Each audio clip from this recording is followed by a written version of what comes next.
So let me ask you, how many people here like to read a really good story? Okay, yeah, thank you. And how many of you like to have information that's got some weight, some heft, some energy to it? Yeah, I figured that was this kind of a group. And how many of you think that it's important to know the truth about things, even difficult truths, so that you can make choices in your life based on what is as opposed to what's pretend? Okay, that's all of us. Well, we're all in the right place with each other. My name is Libbe HaLevy. We can try that together. Libbe. Could we try that now? Libbe. Okay, it's not Libby, it's Libbe HaLevy. And a lot of you will know me primarily as the producer and host of Nuclear Hotseat. It is a weekly program on nuclear issues that's been going, we're in our 8th year now. I say we, it's usually the royal we or me and my dog. And it is a weekly program on nuclear issues from a different perspective. The different perspective being, are you out of your minds? Which is generally the case.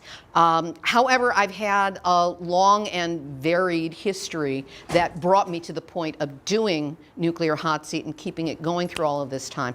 And all of that is what my book is about.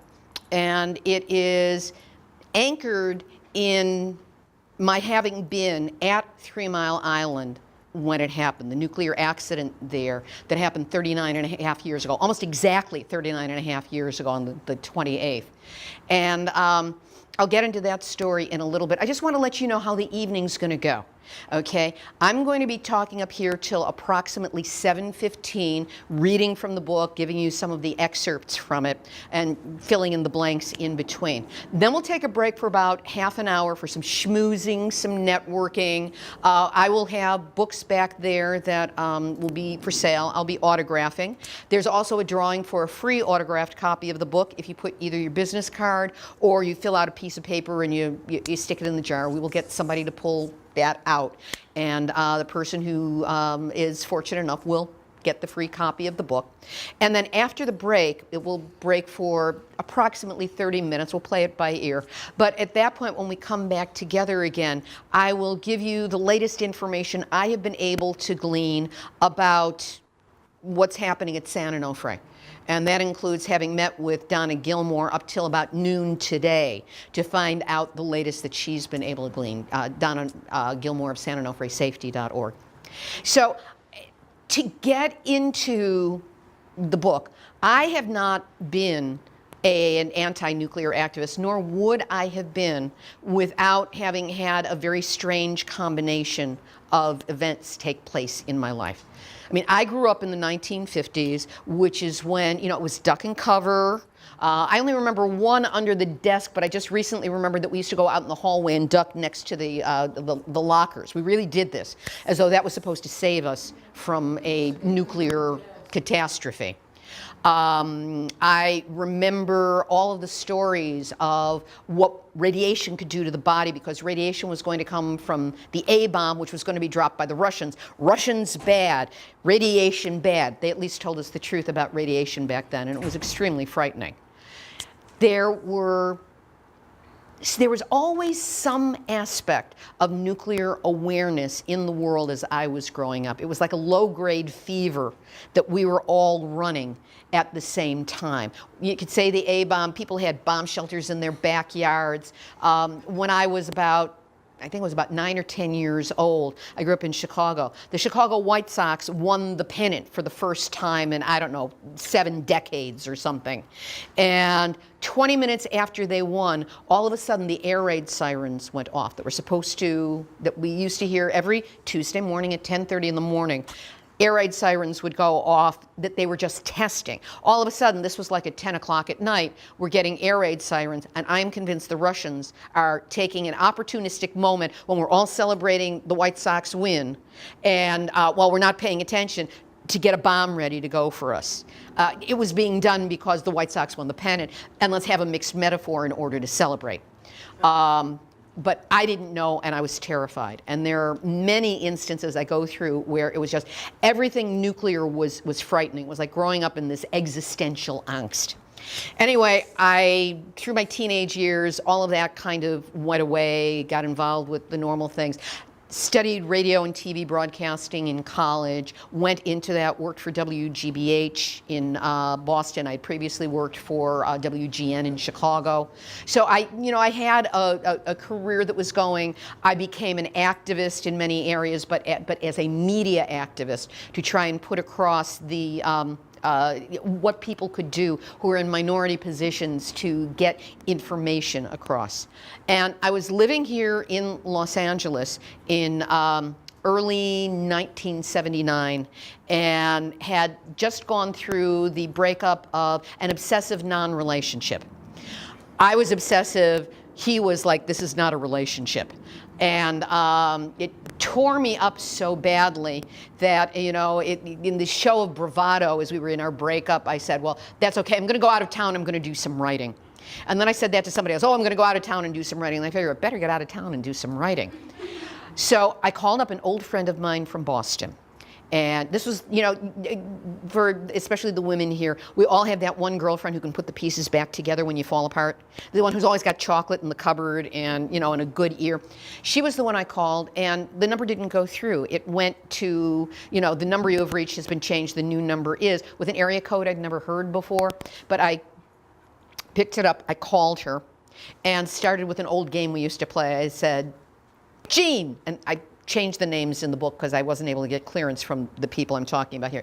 Jean, yes or no? And she said, yes, absolutely. So I went out, got on a plane that night and went to stay with her. She had married her long-term boyfriend, who was an airplane mechanic, and he had just gotten a job at the Harrisburg, Pennsylvania airport. So 3 months before, they had moved to this quiet, small town in Pennsylvania. And when I arrived at the airport, and I'm in high drama mode, broke up, racism. She said, you really came to the right place to cool out. Middletown, the name of the town she lived in, is really Middletown. Nothing important ever happens here. 5 days later, 1 mile from the home in which I was staying, the nuclear reactor at 3 Mile Island malfunctioned. Now, we did not pay much attention to this. My friends lived a medialess existence. They didn't have a television set. The radio was only plugged in if they wanted to hear some classical music on a Sunday. I mean, it was really kind of very quiet and very separate. I knew nothing until I ran across the street to get, I wanted to get a lot of calories to, suppress what were still my raging emotions. And overheard a conversation at a 7-Eleven type store. It was a Circle K, but that kind of a store. And it was the cashier and somebody there talking about an accident down at the end plant. And, oh, well, there's only as much radiation as a couple of milli-somethings. They were talking about millirems. I had no idea. And they said, oh, yeah, at 3 Mile Island. I said, where's that? And I said, you don't know? And I said, no, I'm just visiting. And the guy, I'll never forget this, he lifted his hand, he pointed, and he said, about a mile that way. You can see the cooling towers from the playground. And went back home. My friends didn't take this very seriously because we thought it was all media hype from, an overheated media trying to make a story where there was none. The next day, I went walking into Middletown because I'm a freelance writer. I'm in the middle of a story. Let's get the story of how this is just a media hype. So I'm there and walking in the Pennsylvania springtime air, breathing deeply, not knowing that there was a radiation release that had happened. I got myself into Middletown, interviewed some people, talked with some people, went to see my friend in Harrisburg, had to wait on the corner for a bus for about an hour, breathing deeply of the Pennsylvania springtime air, not knowing about the radiation. And we basically, again, we tried to dismiss this as not being as important as people were going hysterical, and weren't we cool to not be going hysterical. Then the third day, my friends were at work. They had the car. I didn't have any vehicle with me. I was writing. I'd gotten a typewriter, and I was writing when all of a sudden I heard something. I'll take it from the book here. The next morning, I awoke to another beautiful Pennsylvania springtime day. Despite the brisk temperature, I opened the window in front of my typewriter and, taking deep breaths of fresh air, started to work on the musical. I was working on a musical, coincidentally entitled Armageddon. But less than one page into the rewrite, I heard a garbled loudspeaker from the front of the house. Unable to understand what was being said, I ran downstairs and flung open the door to hear, "Close your doors and windows and stay away from them. Stay inside and do not leave your homes unless it is absolutely necessary." I slammed the door, ran upstairs, and shut the window, almost afraid to touch it for fear of contamination. The phone rang. It was Jim. We're getting out. More radioactivity had leaked. The airport was closed. The governor suggested evacuation within a 5-mile radius of the plant. This meant us. Jim asked me to call Jean in Harrisburg and tell her he was coming to pick her up. Then they'd come for me. It took me a dozen tries to get a line through to her because the phones were so jammed. She was set to go, her office already a ghost town. As I hung up, I desperately needed to hear a voice from someone in my life who was safe. I'd left town so quickly, with so much shame, I hadn't let anyone know where I was going. I suspected they'd laugh at my current tale of woe and accuse me of trying to perpetuate some overly dramatic hoax. I should only be so lucky. Thoroughly panicked, I dialed for long distance, but couldn't get a line. Only a high-pitched wailing noise, like a siren cycling over and over again. I never knew that telephones could make noises like that. I slammed the receiver down and tried again and again, never getting through. My panic growing as I began to realize exactly how bad the mess was that I had gotten myself into. Alone in a house with a malfunctioning nuclear reactor only 1 mile away, dead phones, no car, public transportation suspended, no way of knowing if that thing might blow up or how much radiation I'd already been subjected to. Everything I'd been made afraid of as coming from the Russians suddenly threatened me from only 1 mile away, courtesy my own government. Civilization's fall crystallized into a single thought. If that thing explodes, this house has no basement in which to hide from the blast. I wandered from room to room, waiting for my friends to show up and get me out, my mind obsessively replaying over and over everything I knew about nuclear. This was not a drill, not a false alarm. This was really happening. A nuclear reactor malfunctioning only 1 mile away. An atomic bomb without a fireball. Or could it explode? Might it do so? If so, when? Now? Maybe now? No, now? Or now?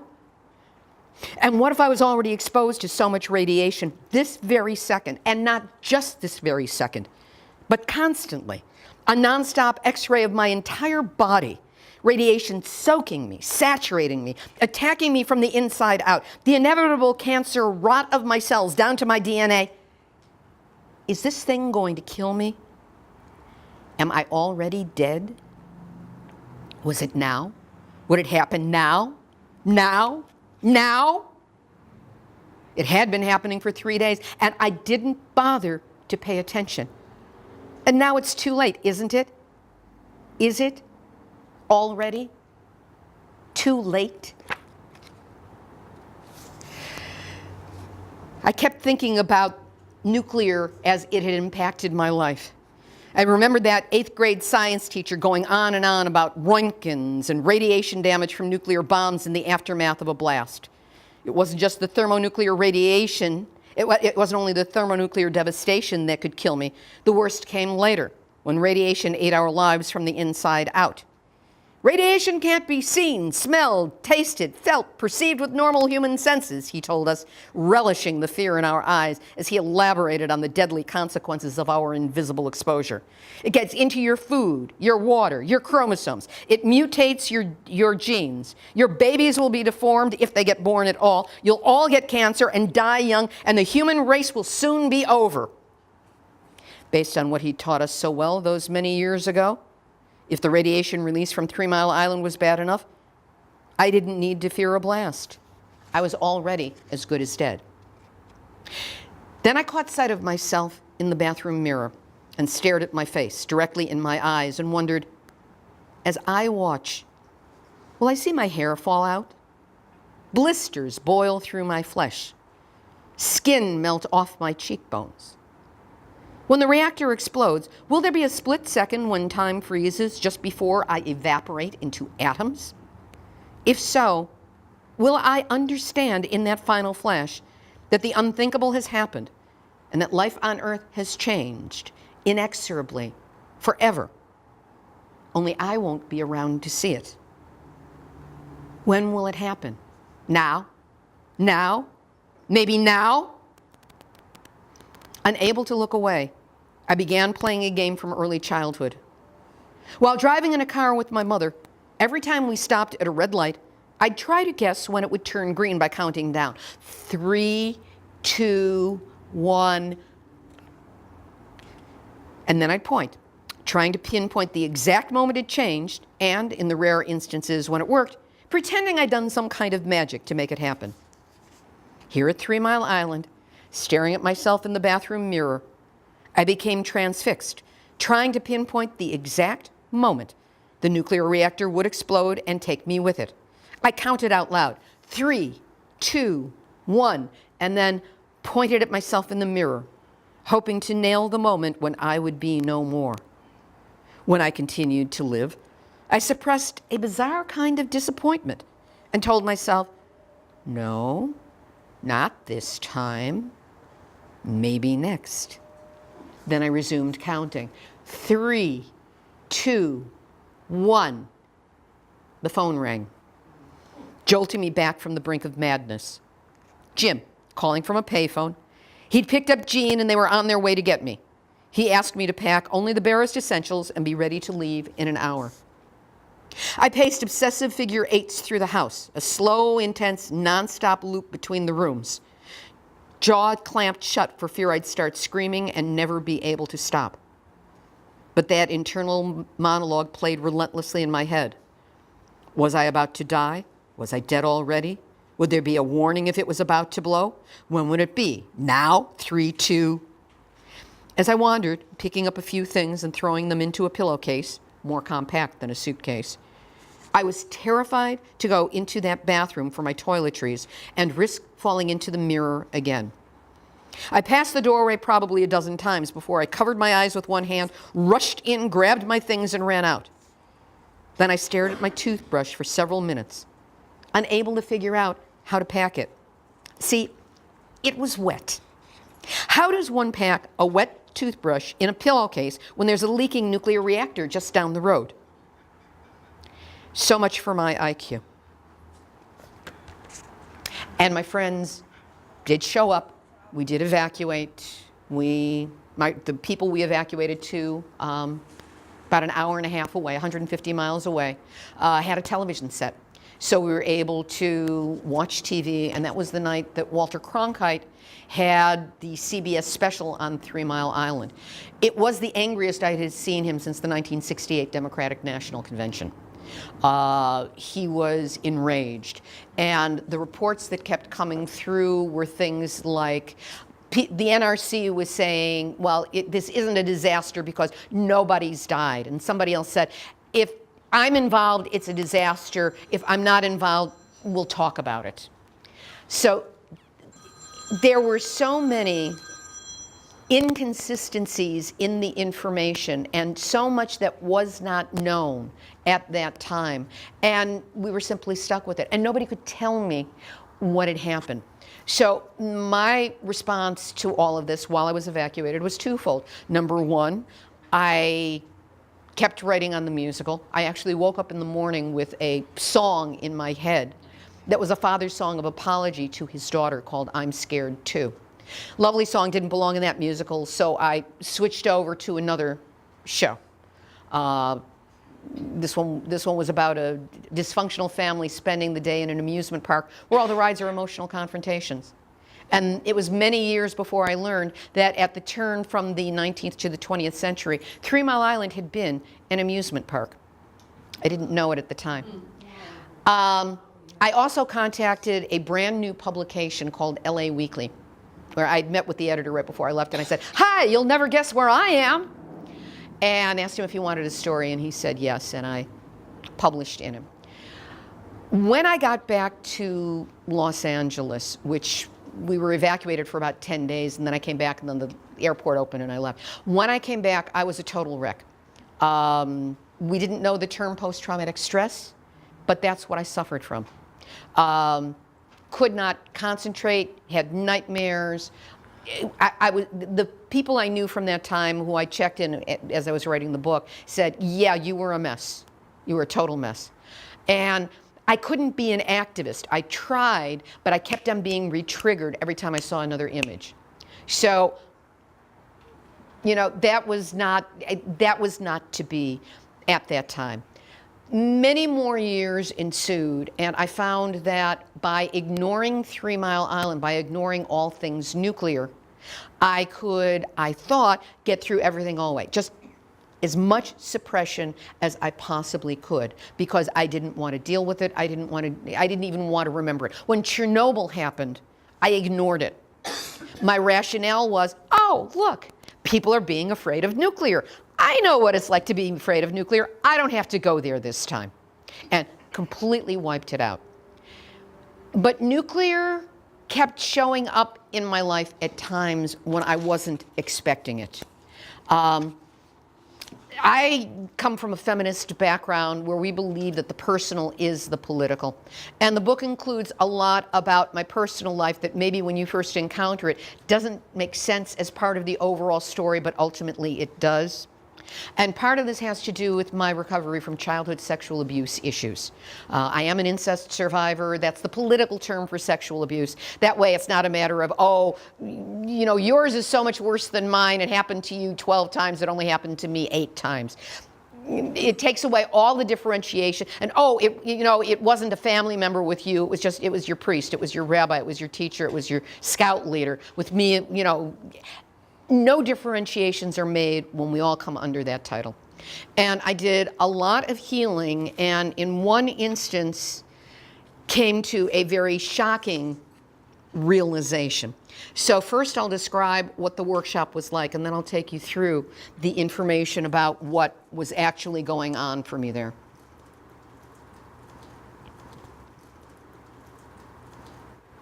To do the deep release and healing work I needed, I attended a retreat workshop for women survivors of sexual and ritual abuse.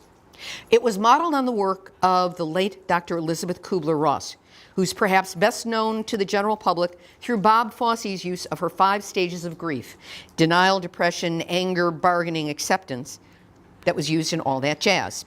I have a whole thing about All That Jazz being important to me, so this was very ironic.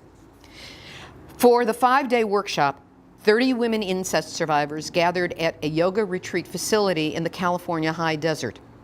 In the main meeting room, 4 mattresses on the floor provided safe, cushioned surfaces on which to do our work. Guided by 5 therapists and pledged to follow a thoroughly explained set of rules designed to keep us safe, we allowed ourselves to bring up the feelings we'd been working so hard to suppress for so many years. Invariably, this led to memories breaking through into consciousness, which released a flood of intense emotion. We were encouraged to safely physicalize our feelings by hitting phone books with rubber hoses, saying what was previously unsayable about our experiences, and making as much noise as we needed in order to release suppressed emotions and memories. We used to say that we were also a meditation workshop. We were just a little louder than most. Those of us not doing the work on the mattresses participated as witnesses, often being triggered into our own emotional releases. It got pretty loud in that meditation room, but for all the seeming chaos and bedlam, the flow of experience was kept tightly controlled.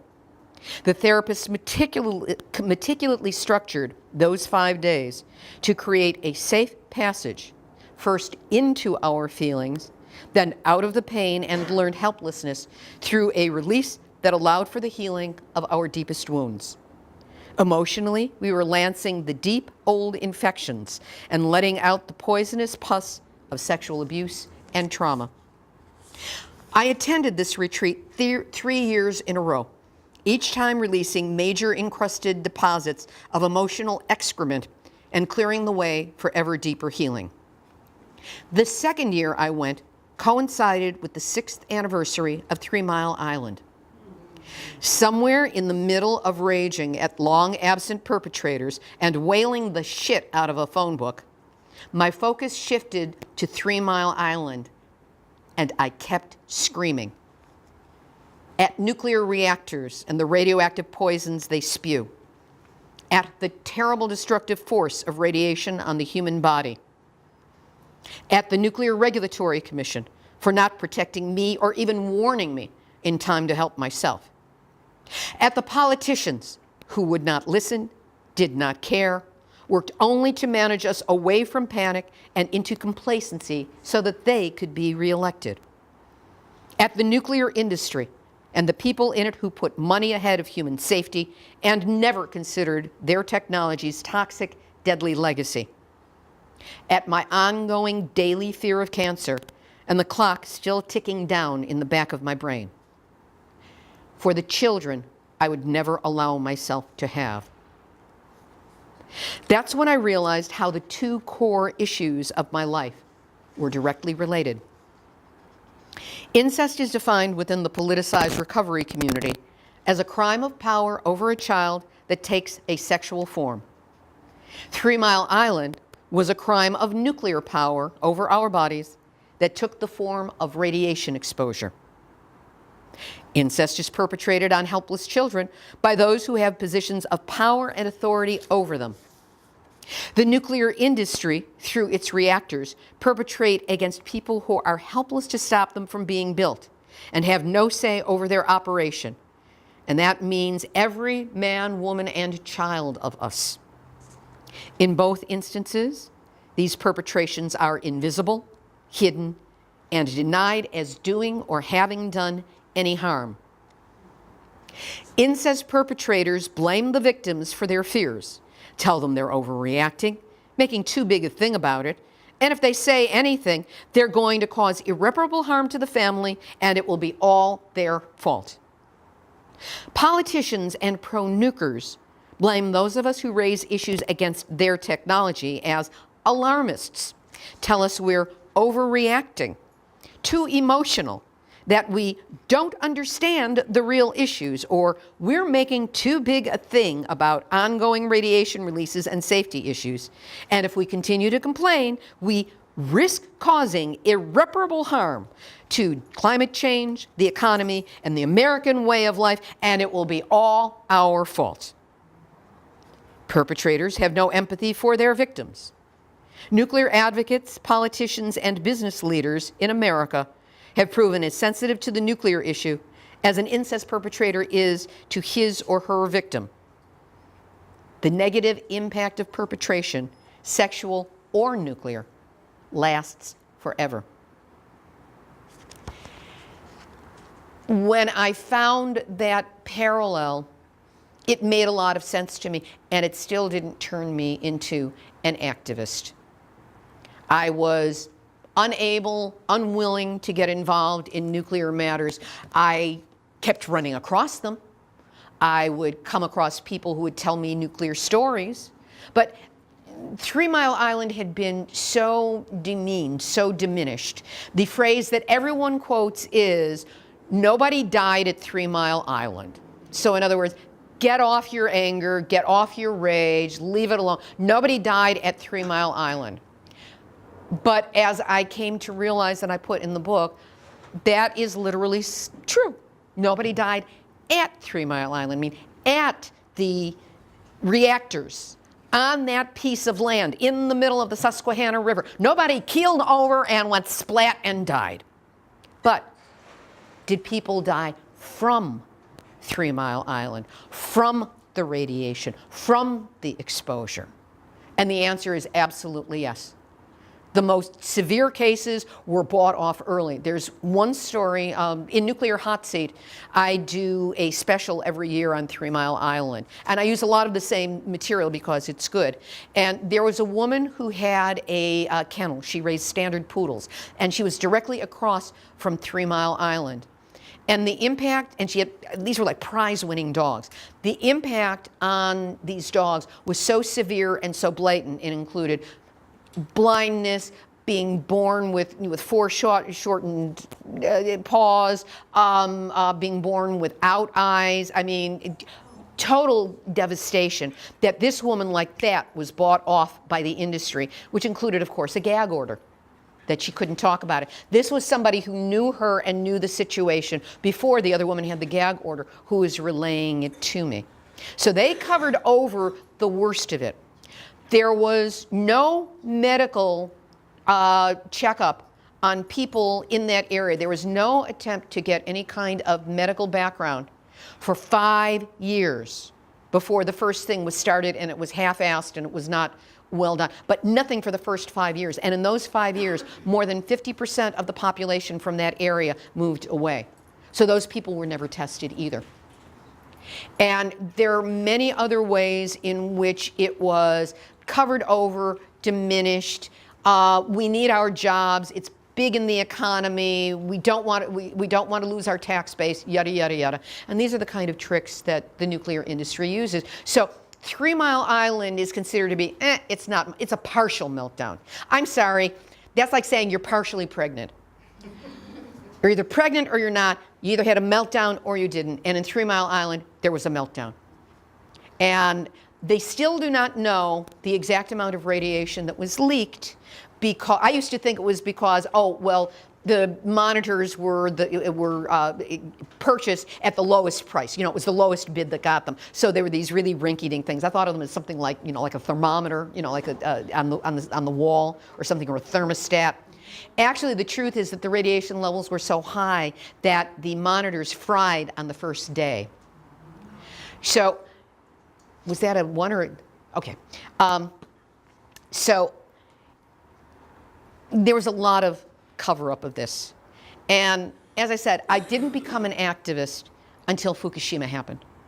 And Fukushima kind of mule-kicked me back into the person that I had been before 3 Mile Island, which was a lot more confident, a lot stronger, a lot angrier, and utilizing my media savviness. I kind of put all of that to a side. All of a sudden, I grabbed it and I claimed it. And within 3 months, I was producing and hosting, I called it a podcast. For the first 2.5 months, it was just a conference call. But it was called Nuclear Hotseat. And it started on June 14 of 2011. And that was the start of me learning what I could, sharing it with people, doing interviews with people. I was coming out, nobody knew me. Who's this person? Where did she come from? Why is she suddenly sticking in, you know, an iPod with a mic on it in front of me to ask me what my organization does? But instead of being thrown out as a suspected spy, everybody went, oh good, we have another one, which is usually the response if somebody new gets involved in this movement. And Nuclear Hotseat has now been on the air for, we're in our 8th year now.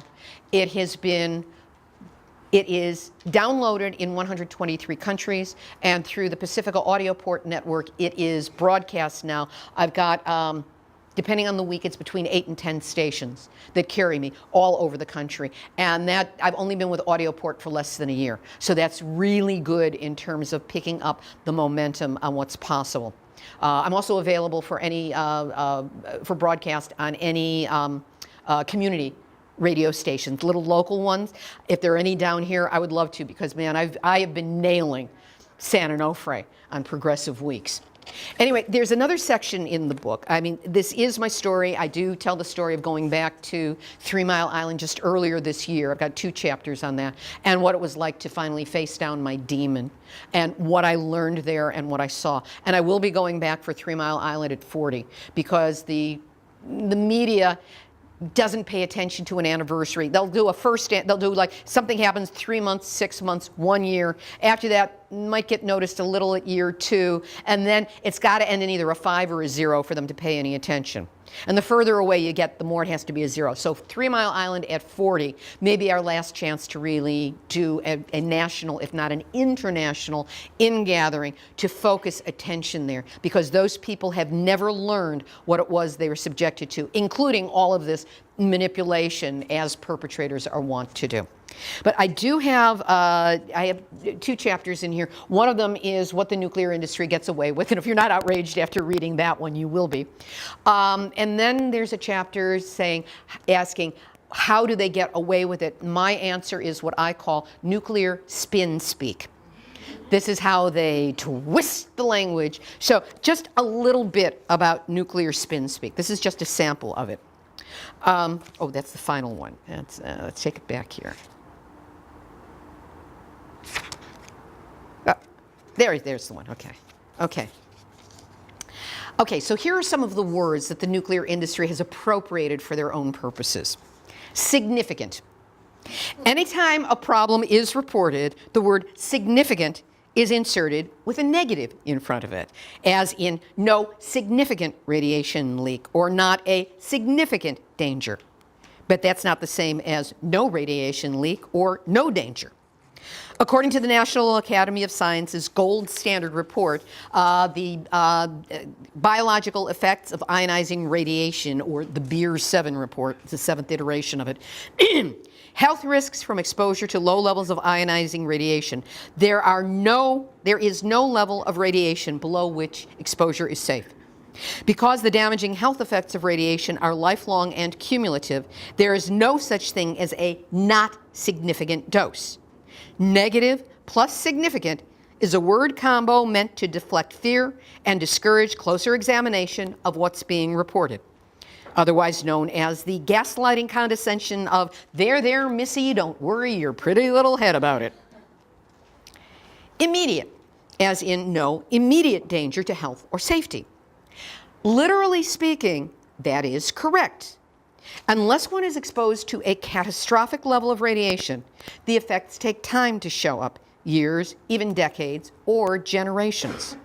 So unless one is a first responder at a nuclear disaster like Chernobyl liquidators or one of the Fukushima 50, radiation-induced health problems may not show up for years, not immediately, but they will show up over time. In our ADHD society, this deployment of negative plus immediate is usually enough to deflect criticism and prevent us from believing anything could be seriously wrong. But now, since immediate has become so well known as a suspect word, in part because I hammer it every time it comes up on Nuclear Hotseat, and this has been a response that I've gotten. Since immediate has become so well known as a suspect word, the industry has moved on in the thesaurus to imminent, as in no imminent danger. The rest of Roget is soon to follow. Minimizing adjectives. The nuclear industry loves minimizing adjectives. Whenever a problem shows up at a reactor, they immediately lower our perception of its importance by the judicious application of such adjectives as small, brief, inconsequential, or the current noun of choice to describe the amount of plutonium that contaminated 42 workers in 2017 at the Hanford site in Washington State. Specs. My local NPR station repeatedly referred to San Onofre's radiation leak from the steam generators on January 31st of 2012 as tiny, the exact word used in Southern California Edison's initial press release. But because of radiation's cumulative effect on health, no leak of any size is acceptable to a nuclear reactor, acceptable at a nuclear reactor. Indeed, that tiny leak at San Onofre ultimately proved enough to indicate design flaws in 2 new steam generators, which led to the permanent shutdown of both reactors. So anytime you hear word of a nuclear accident or leak referred to as tiny, small, or any of their minimizing kin, skip the adjective and stick with the noun, leak or accident. Nuclear oversight. I have to laugh at the straight-faced use of this word by the Nuclear Regulatory Commission and the nuclear industry, because oversight has 2 completely opposite meanings. Overseeing, which is the action of supervising, watching over, directing, or supervising, or overlooking, as in a failure to notice or to act. So this has got to be some wonk's idea of a joke. Because whether one believes that the Nuclear Regulatory Commission is doing a good job in overseeing the nuclear industry, or an incompetent job is overlooking what's going on in the nuclear industry, the word oversight is correct. Spent fuel.